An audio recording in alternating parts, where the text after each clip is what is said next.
Katie. Our next speaker for this evening is Mr. Ryan Dodge. The title of his talk is Mobile Interpretation in Museums. Ryan works in the Library and Archives at the Royal Ontario Museum, recently graduated from the Johns Hopkins University Masters of Museum Studies program, wrote the strategic plan for the ROM's original iPhone app, and is passionate about history and igniting that passion in others. Ryan feels that mobile and social media can enable this and has been actively working towards this in the last few years. He has one long arm, which makes him kind of like a superhero. Please welcome Ryan.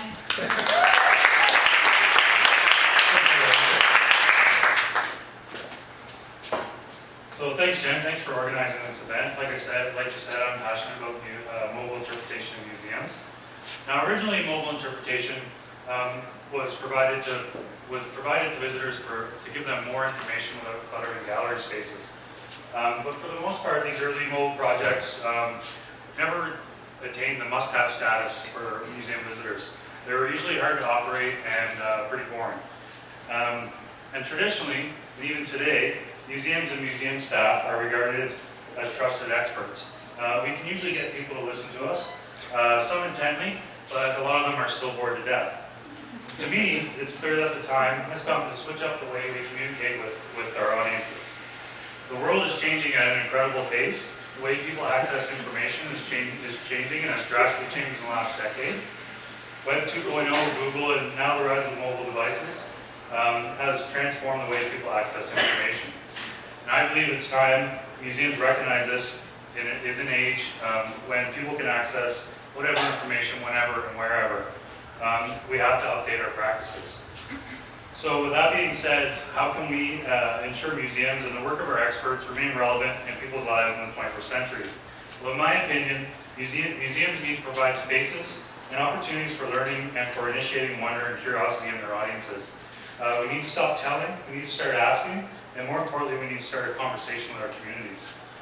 Now, just as audio guides were first seen as a bridge to offer the visitor more information, I believe 21st century mobile interpretation could be the bridge between the old top-down communication model and a more lateral communication with people. But this requires a shift in the way museums do business.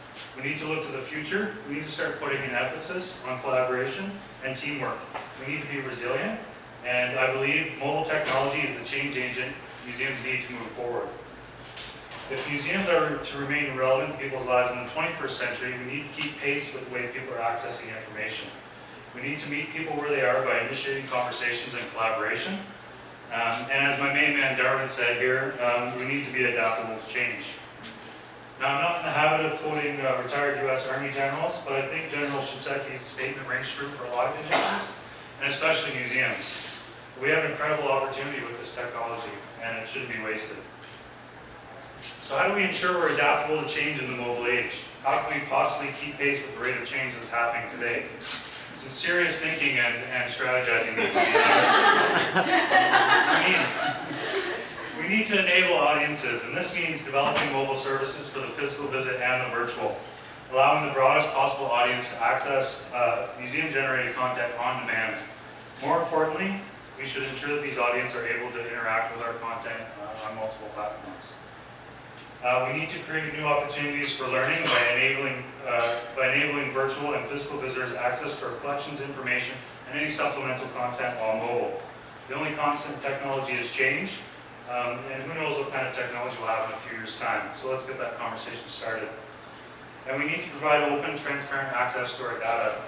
Mobile should enable museums, its researchers, and collections to transcend disciplinary boundaries by connecting communities, conversations, and initiatives. But we have to be really careful.